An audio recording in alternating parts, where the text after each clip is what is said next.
지난 시간에는 우리가 10절 말씀을 읽었습니다. 의를 위하여 박해를 받은 자는 복이 있나니 천국이 그들의 것임이라. 자, 여러분 한번 제가 잠깐 물어볼게요. 의를 위하여 어떤 자가 복이 있다라고 그렇게 말하고 있어요? 박해를 받는 자예요? 아니면 받은 자예요? 그렇죠. 받은 자로 되어 있어요. 원어를 보면 박해를 지금 받고 있는 자를 얘기하는 것이 아니라 또 뭐 박해를 지금 받고 있는 자도 포함하겠죠. 그러나 여기서는 박해를 받은 자, 이미 완료되어져 있는 그런 형태로 지금 이야기하고 있습니다. 근데 뭐를 위해서 박해를 받냐면 의를 위하여 박해를 받은 자, 이렇게 얘기하고 있어요. 자, 그래서 제가 어떤 얘기를 했냐면 이 의라고 하는 것을 예수 그리스도로 바꾸어도 되겠다. 또는 복음이라고 하는 말로 바꿔도 되고 또는 그리스도의 교회라고 하는 말로 바꿔도 된다라고 하는 거죠. 그래서 예수 그리스도를 위해서 박해받은 자는 또는 복음을 위하여 박해받은 자는 또는 교회를 위하여 박해를 받은 자는 복이 있나니 천국이 그들의 것입니다 라고 하는 말로 풀어서 우리가 말씀할 수도 있다는 것이죠. 예수님 시대에도 역시 순환과 박해 속에서 하나님의 나라, 천국을 선포하셨죠. 예수를 따라다녔던 제자들과 그리고 많은 무리들이 있었잖아요. 그 많은 무리들 가운데 세리라든지 창녀라든지 또는 여자라든지 또는 문둥병자라든지 또는 귀신 들린 자라든지 어려움 속에 처해 있었던 그 시대로 봐서는 다 따라지들이죠.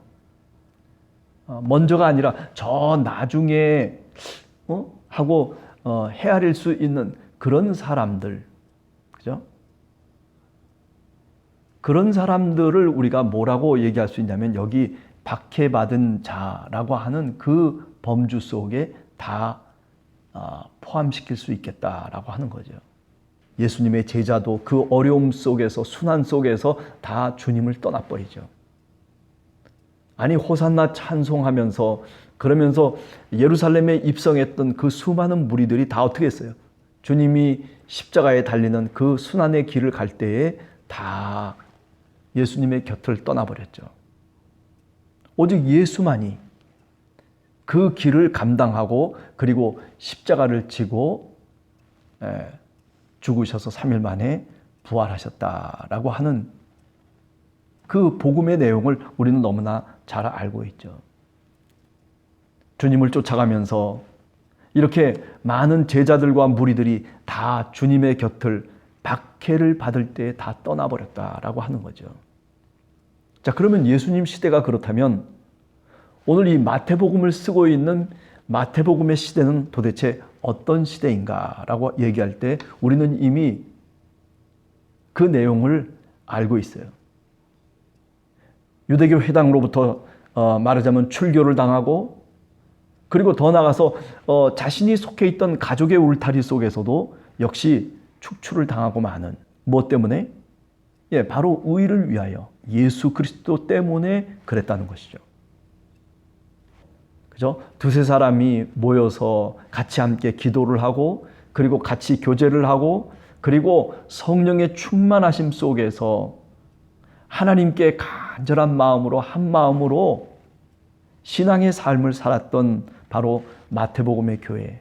처음은 미미했지만은 그러나 나중이 더 커졌다는 거죠. 안디옥에서부터 출발했지만은 저 이방 세계로 선교하고 발을 뻗칠 수 있는 그런 교회로 성장하게 됐다라고 하는 거죠. 두세 사람이 모여서 기도할 때 그들의 마음속에 천국을 그렸습니다. 우리가 힘들고 어려운 일이 있을 때 우리 마음속에 과연 천국의 그림이 있는지를 한 번 더 살펴봐야 된다라고 하는 거죠. 많은 성도들은 그리고 우리의 교회 속에 이 천국의 그림이 점점 희미해지고 점점 더 그 색깔이 바래져 가고 있는 현실을 우리가 오늘 또 분명히 경험할 수 있고 목도할 수 있는 겁니다. 자, 이제 11절과 12절로 넘어가면 나로 말미암아 너희를 욕하고 박해하고 거짓으로 너희를 거슬러 모든 악한 말을 할 때에 너희에게 복이 있다.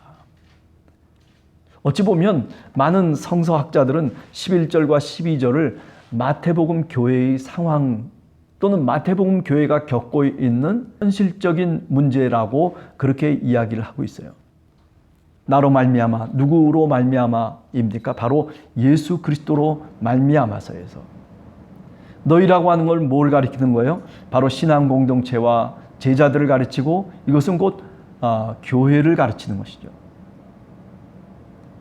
그런데 예수 그리스도로 말미암아서 욕하고 박해하고 그리고 각종의 악한 말로 비방하고 있는 자들이 있었다는 거예요. 그게 누구예요? 바로 저 길 건너에 있는 유대교 회당에 속해 있는 자들이죠. 그 유대교 회당 속에서 랍비들이 그리고 서기관들이 또는 율법학자들이 같이 함께 두세 사람이 모여서 기도하고 주님의 말씀을 다시 마음속에 그리며 그리고 그것을 그 현실을 이겨나가고 있는 그 사람들을 향해서 저주를 퍼붓고 그리고 박해와 핍박을 하고 그리고 각종의 악한 말들을 통해서 실족시키려고 하고 있다는 것이죠. 자, 이런 점에서 오늘 예수 그리스도께서 말씀하신 이 말씀은 마태복음의 교회와 밀접한 연관성을 갖고 있다라고 하는 거죠. 가만히 구약 속에서 생각을 해보면 사실 그래요. 선지자들이 대우를 받은 적이 별로 없어요. 예. 우리가 특별히 에레미야라고 하는 선지자를 생각해 보면, 그죠? 하나님의 말씀들을 전달했음에도 불구하고 그 시대의 사람들이 그 에레미야를 오히려 때리고 욕하고 그리고 악한 말로 비방하고 감옥에 쳐놓고 별의별 악한 짓들을 사실은 이스라엘이 했던 것이죠. 뭐 에레미야만 그런 것이 결코 아니죠. 많은 선지자들이 그런 어려움 속에 처해서 그래서 하나님의 말씀을 예언했다라고 하는 것 우리는 구약을 통해서 너무나 잘 알고 있습니다. 그런데 바로 그런 모습이 오늘 이 예수님의 시대에도 그리고 마태복음의 시대에도 그것이 현실로 드러난다는 거죠. 지금까지는 내 형제고 내 자매였는데 그런데 예수 그리스도를 믿는다는 것 때문에 그것으로 말미암아서 오히려 가족으로부터 이제 떨어져 나가는 가족의 울타리로부터 이제 축출을 당하는 그런 안타까운 현실들이 사실은 마태복음의 교회 시대 속에 있었다라고 하는 거죠. 그런 면에서 10절과 연관을 지어서 우리가 이 11절, 12절을 생각해 볼 수 있는 거죠.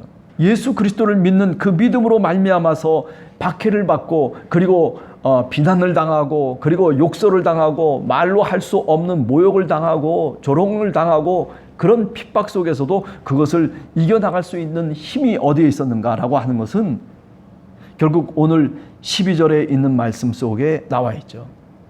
네. 하늘에서 너희의 상이 큼이라. 예.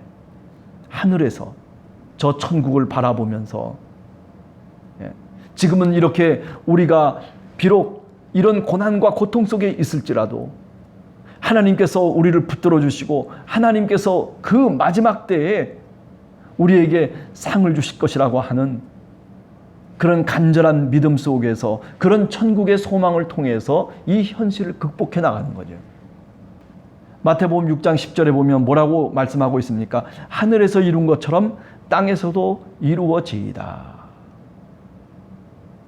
우리의 마음속에 하늘이 이루어지면 그러면 우리가 살아가는 땅에서도 그 하늘에서 이룬 것처럼 이 땅에서도 이루어질 것이다 라고 하는 이 말은 사실은 박해받고 있는 그 현실적인 상황을 전제하고 있는 말이죠. 예.